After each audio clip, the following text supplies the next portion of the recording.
Assalamualaikum warahmatullahi wabarakatuh. Perkenalkan, nama saya Alma Loranda dengan NIM 2023 1090015. Izinkan saya untuk mempresentasikan risk register tentang PT Grab Indonesia. Oke, yang pertama yaitu ada latar belakang. Pada masa-masa ini, teknologi di negara-negara ini sedang berkembang pesat. Hal ini tentu saja berpengaruh pada permintaan masyarakat Indonesia akan sumber daya yang berkualitas, terutama dari segi transportasi umum. Transportasi pada zaman sekarang ini bisa didapatkan dalam online, artinya bisa disebut juga dengan memesan memakai aplikasi yang sudah disediakan. Nah, salah satu perusahaan yang memanfaatkan hal ini yaitu perusahaan Grab dengan membuat aplikasi layanan transportasi. PT Grab itu sendiri merupakan perusahaan teknologi asal Malaysia yang berkantor di Singapura, yang menyediakan aplikasi layanan transportasi angkutan umum yang meliputi kendaraan bermotor roda 2 maupun roda 4. Perusahaan Grab sendiri hanya perusahaan teknologi yang meluncurkan aplikasi saja, dan untuk kendaraannya sendiri adalah kendaraan milik mitra yang sudah bergabung di PT Grab Indonesia itu sendiri. Dengan aplikasi Grab, calon penumpang dapat dengan mudah mencari driver untuk menuju ke lokasi tujuan. Sehingga kita tidak perlu menunggu waktu yang sangat lama untuk mendapatkan transportasi yang diperlukan. Kemudian yang selanjutnya itu ada profil dari PT Grab itu sendiri. Seperti yang saya sudah jelaskan tadi, sejarah singkat mengenai PT Grab Indonesia. Kemudian saya akan menjelaskan terkait profil dari PT Grab secara singkat.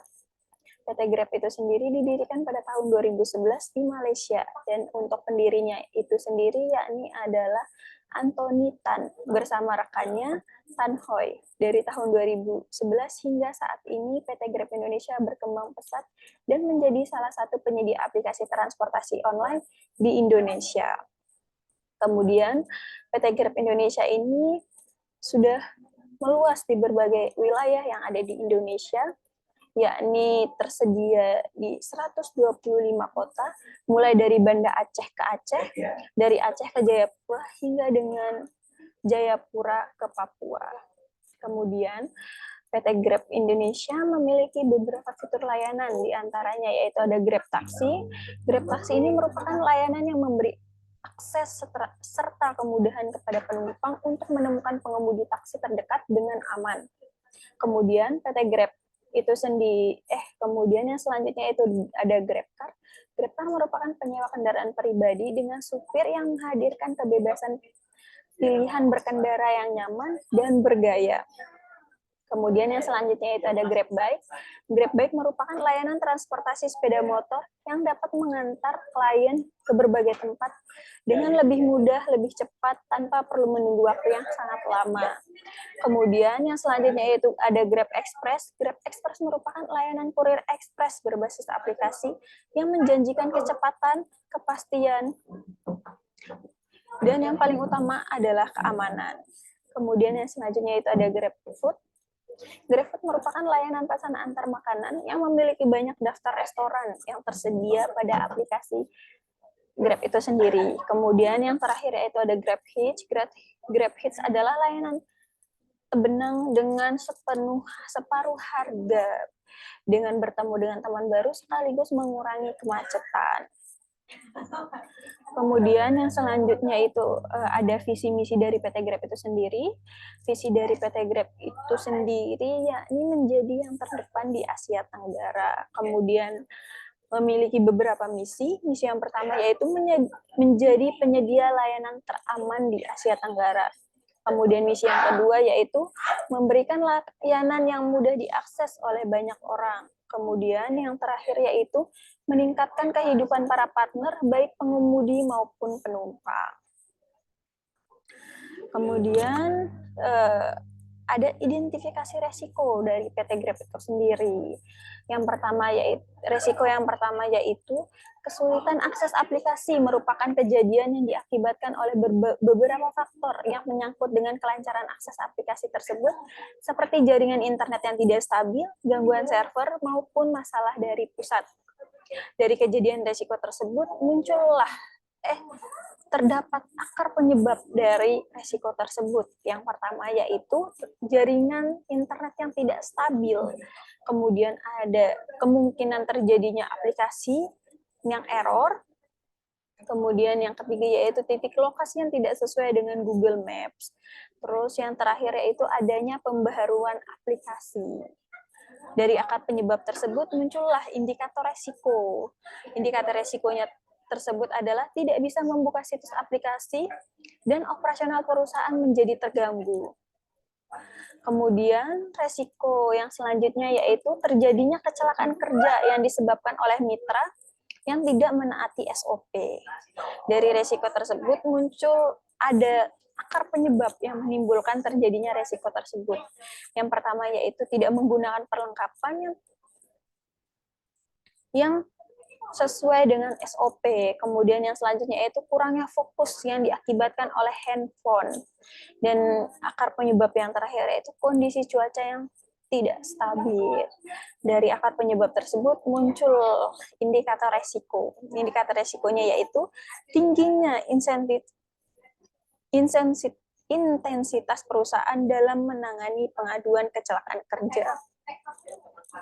Kemudian resiko yang selanjutnya yaitu terjadinya penipuan yang dialami oleh mitra dan berakibat terhadap perusahaan yang dapat menimbulkan kerugian. Dari kejadian resiko tersebut ada akar penyebab di balik kejadian tersebut. Yang pertama yaitu tidak melakukan pengecekan ulang baik dari perusahaan maupun mitra itu sendiri. Kemudian yang selanjutnya itu pengguna menggunakan alamat palsu. Dari akar penyebab tersebut muncullah indikator resiko, yakni tingginya intensitas perusahaan dalam menangani kasus tersebut.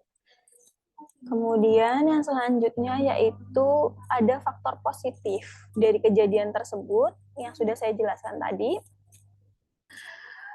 Kejadian resiko tersebut yang pertama yaitu kesulitan akses aplikasi merupakan kejadian yang diakibatkan oleh beberapa faktor yang menyangkut dengan kelancaran akses aplikasi tersebut seperti jaringan internet yang tidak stabil, gangguan server, maupun masalah dari pusat. Dari kejadian resiko tersebut muncullah dampak positif. Nah, dampak positifnya itu yakni akses aplikasi menjadi lebih mudah.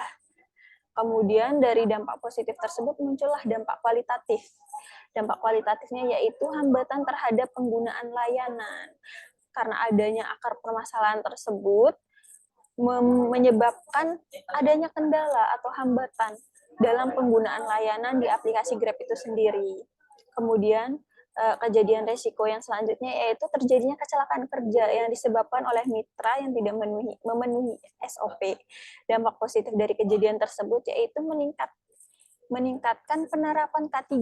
K3 merupakan kesehatan, keamanan, dan keselamatan kerja. Dari dampak positif tersebut timbullah dampak kualitatif. Dampak kualitatif tersebut yakni merupakan adanya penurunan reputasi perusahaan. Karena banyak terjadinya kecelakaan kerja tersebut menyebabkan kepercayaan masyarakat terhadap PT Grab itu menjadi menurun.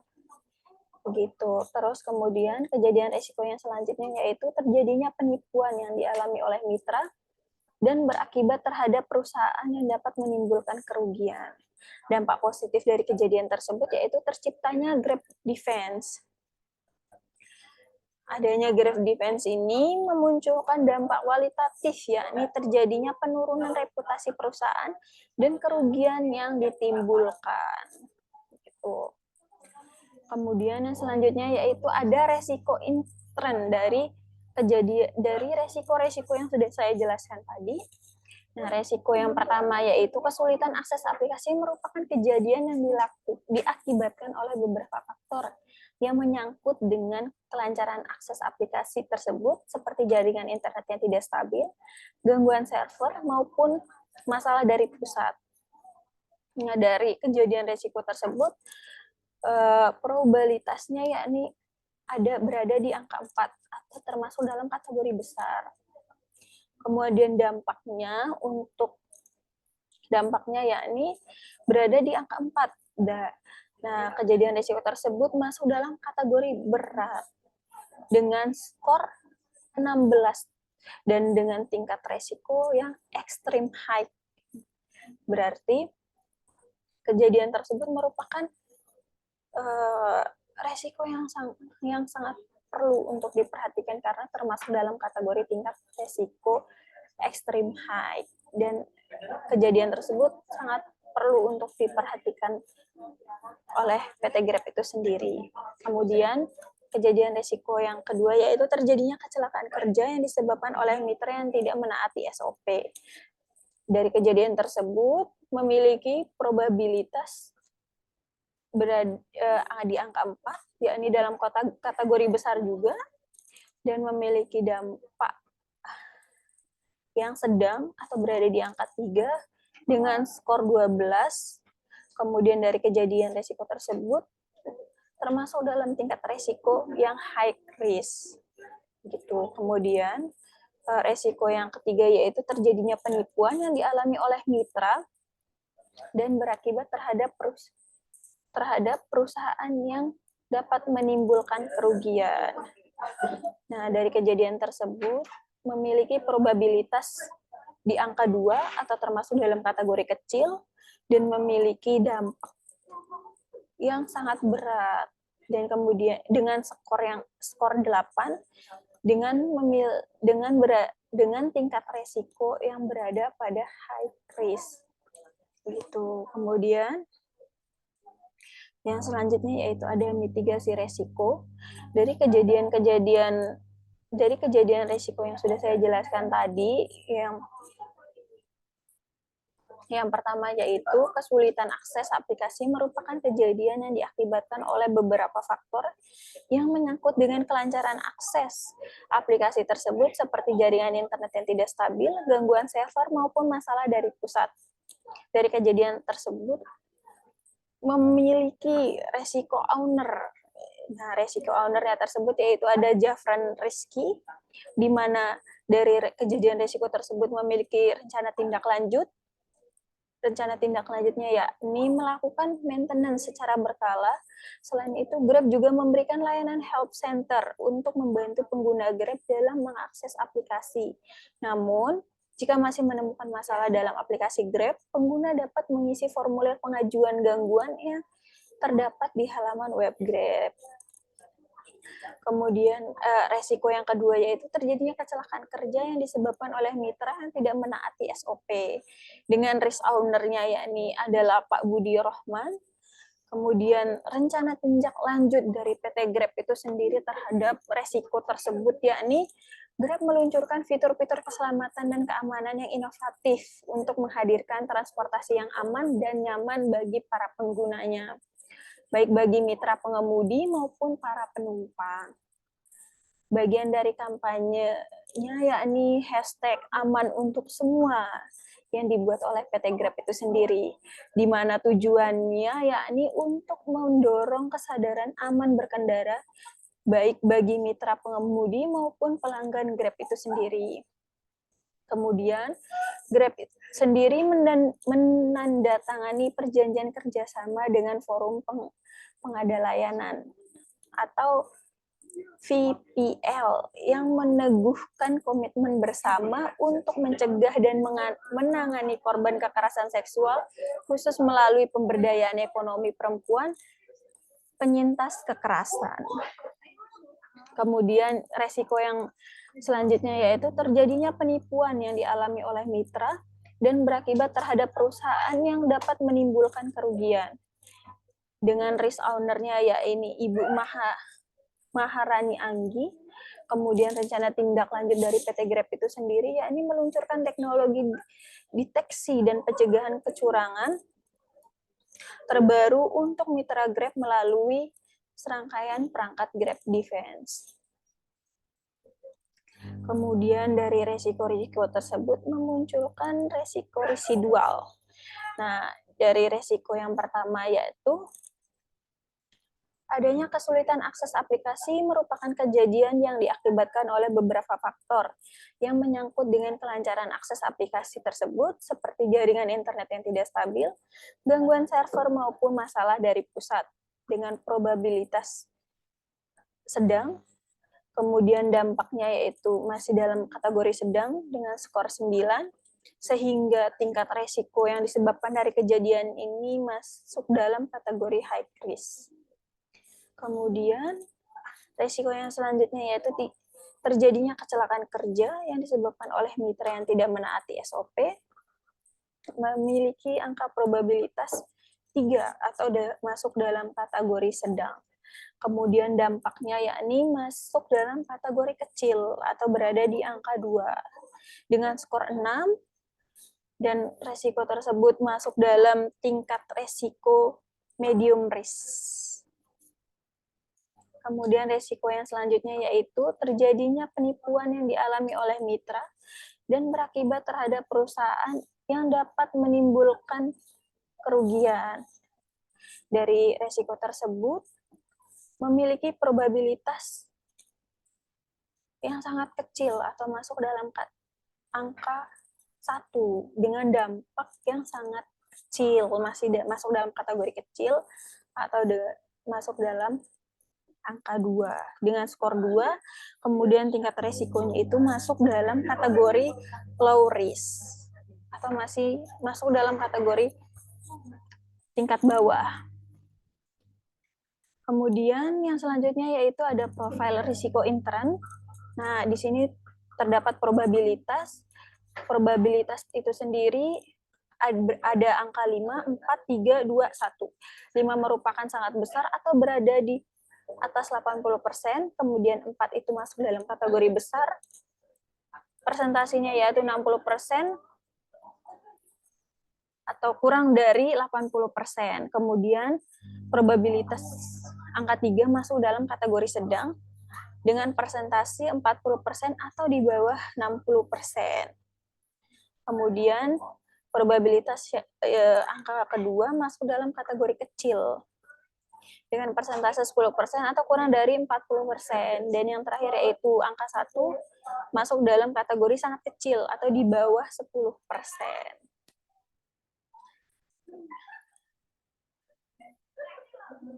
Nah, kemudian dari resiko-resiko yang sudah saya jelaskan tadi, resiko yang pertama masuk dalam kategori besar. Seperti yang sudah saya jelaskan juga tadi, bahwa resiko tersebut masuk dalam kategori besar. Terus resiko yang kedua yakni masuk juga dalam kategori besar. Kemudian resiko yang ketiga yakni masuk dalam kategori kecil. Nah, kemudian di sini ada indeks dari probabilitas tersebut. Indeks angka 5 masuk dalam dampaknya yakni katastropik dengan deskripsi sangat besar. Kemudian dampaknya pada reputasi yakni Dewan Direksi melakukan pemberhentian kepada kepala cabang dan manajer. Kemudian dampak pada otoritasnya yakni mencabut izin operasional Grab. Kemudian dampak pada customer-nya yaitu kepercayaan masyarakat menurun dan customer tidak menggunakan jasa Grab lagi. Kemudian dampaknya pada sasaran strategi organisasi yaitu tidak tercapainya sasaran dan kegagalan dalam mencapai kinerja. Kemudian yang terakhir yaitu dampak pada sumber daya manusia atau reaksi para pekerja. Yakni frontliner diberhentikan dari perusahaan. Kemudian indeks nomor 4 yaitu masuk dalam kategori masuk dampak signifikan atau besar. Kemudian dampaknya pada reputasi, yakni Dewan Direksi memberikan surat peringatan kepada kepala cabang dan manajer. Sama dengan indeks yang nomor 4, nomor 5 maksud saya.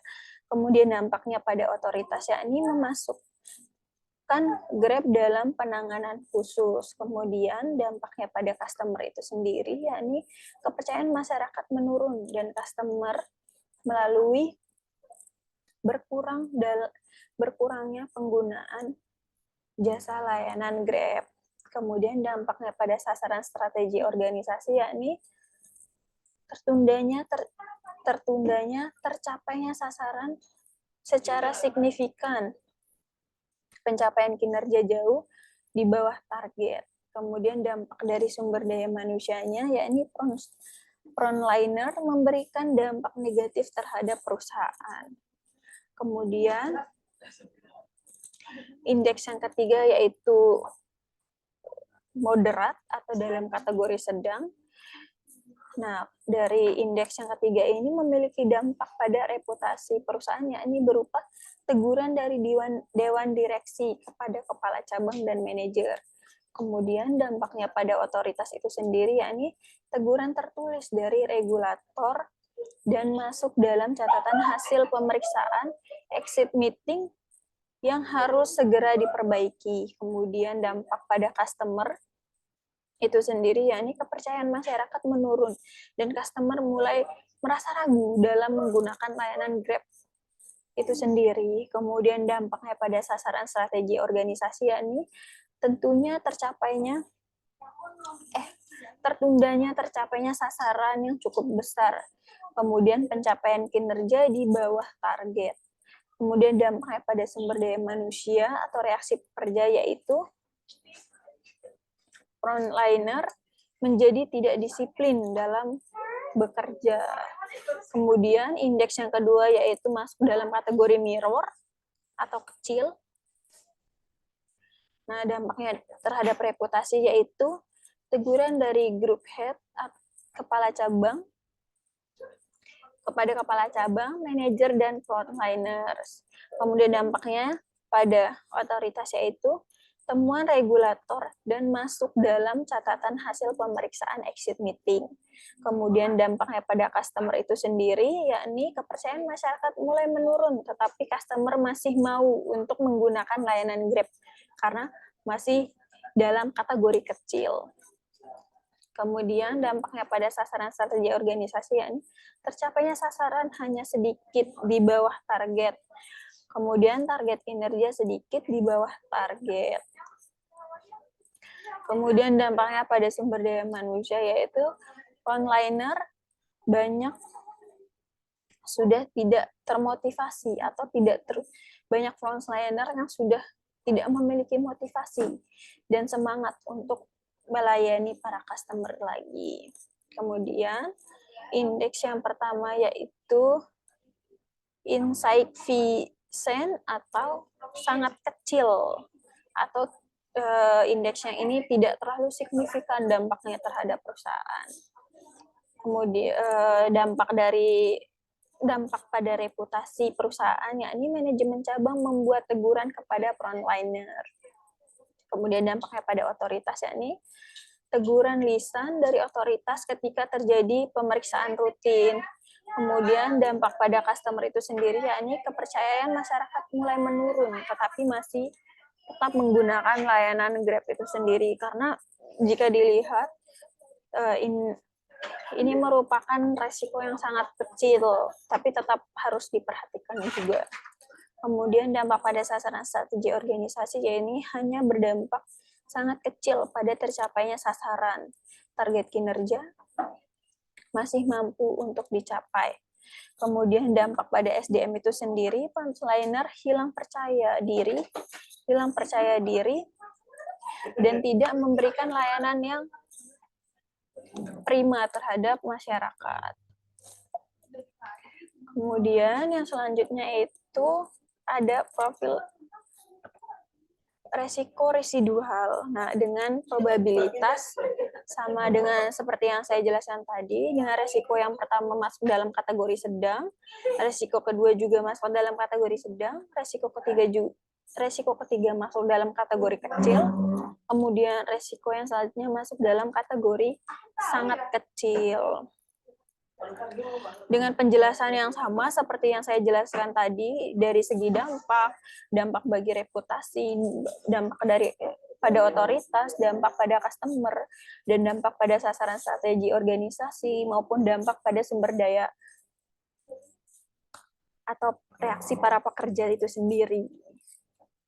Nah, kemudian dari resiko-resiko tersebut memunculkan risk affective. Nah, di sini bisa dilihat lingkaran bundar yang berwarna biru merupakan intern risk rating. Kemudian yang berbentuk bintang merupakan residual risk rating. Dan yang berbentuk segitiga merupakan risk appetite. Nah, resiko yang masuk dalam kategori extreme high merupakan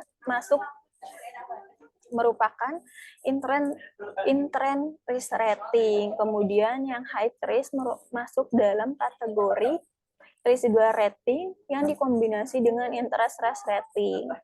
Kemudian yang medium risk masuk dalam kategori risk appetite yang dikombin dengan residual rating. Kemudian low risk masuk dalam kategori residual risk rating. Nah, dari penjelasan tersebut muncul risk appetite report.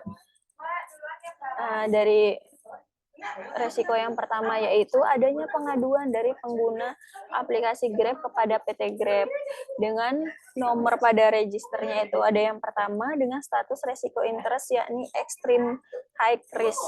Kemudian status risk residualnya masuk dalam kategori high risk. Kemudian target resiko appetite-nya masuk dalam kategori medium risk. Kemudian resiko yang selanjutnya yaitu terjadinya kecelakaan kerja yang disebabkan oleh mitra yang tidak menaati SOP. Nah, resiko tersebut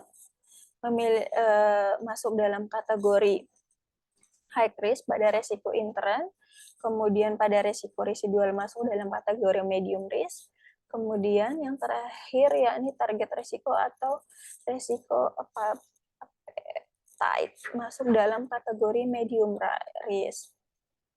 Kemudian resiko yang ketiga yaitu terjadinya penipuan yang dialami oleh mitra dan berakibat terhadap perusahaan yang dapat menimbulkan kerugian. Dari resiko tersebut masuk dalam kategori high risk dalam resiko intern. Kemudian dari resiko residual masuk dalam kategori low risk, kemudian pada target resiko masuk dalam kategori medium risk. Oke, sekian presentasi dari saya. Kurang lebihnya mohon dimaafkan. Wassalamualaikum warahmatullahi wabarakatuh.